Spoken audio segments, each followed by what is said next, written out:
பெரிய சர்ப்ரைஸ் படிச்சு பாருங்க. இன்சுலின் டேப்லெட் படிச்சு பார்த்தீங்களா? இன்னைக்கு நிறைய பேர் கேட்குறாங்க, டாக்டர் இந்த இன்சுலினை வந்து இன்ஜெக்ஷனை போட்டு போட்டு ரொம்ப வலியாக இருக்குது, இந்த இன்சுலின் வந்து மாத்திரை ஃபார்மாக இருந்தால் ஈஸியாக சாப்பிட்றலாமே அப்படின்னு. புரிஞ்சதில்ல? இந்த இன்சுலின் வந்து மாத்திரை வடிவத்தில் இருந்தால் ஈஸியாக சாப்பிட்றலாமேன்னு கேட்குறாங்க.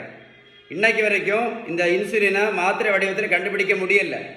ஏன் முடியல அப்படின்னு ஒரு விளக்கம் உங்களுக்கு நான் சொல்லி தர போகிறேன். ஓகேவா? பார்த்துக்கிடுங்க. இன்சுலின் வந்து ஒரு புரதம். இது எழுதி வச்சுடு. இன்சுலின் வந்து ஒரு புரதம். இங்கிலீஷில் இன்சுலின் இஸ் அ புரோட்டீன். ஓகேவா? Insulin is a protein. ஓகேவா? ஸோ இந்த புரதத்தை எந்த புரதம்னாலும் சரி தான், ஒரு புரதத்தை நம்ம சாப்பிட்டோம் அப்படின்னா முதல்ல வந்து வயத்துலையும் இண்டஸ்ட்ரைன்லையும் குடல்லையும் அந்த டைஜஷன் ஆகி ரத்தத்தில் போக விடாது இந்த இன்சுலின்.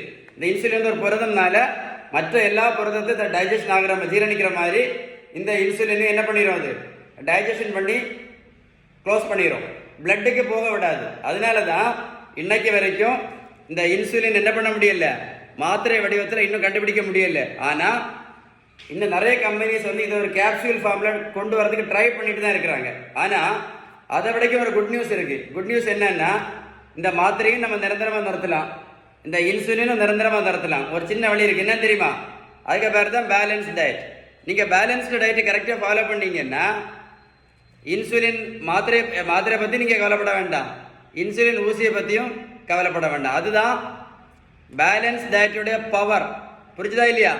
நான் சொன்ன இன்ஃபர்மேஷன் யூஸ்ஃபுல்லாக இருந்தால் கமெண்ட்ஸில் OES டைப் பண்ணி இந்த வீடியோவை இந்த மாதிரி மாத்திரை இன்சுலின் போட்டுட்டு இருக்கக்கூடிய உங்கள் ஃப்ரெண்ட்ஸுக்கு ஷேர் பண்ண மறந்துடாதுங்க. நிறைய பேருக்கு யூஸ்ஃபுல்லாக இருக்கும். Stay tune.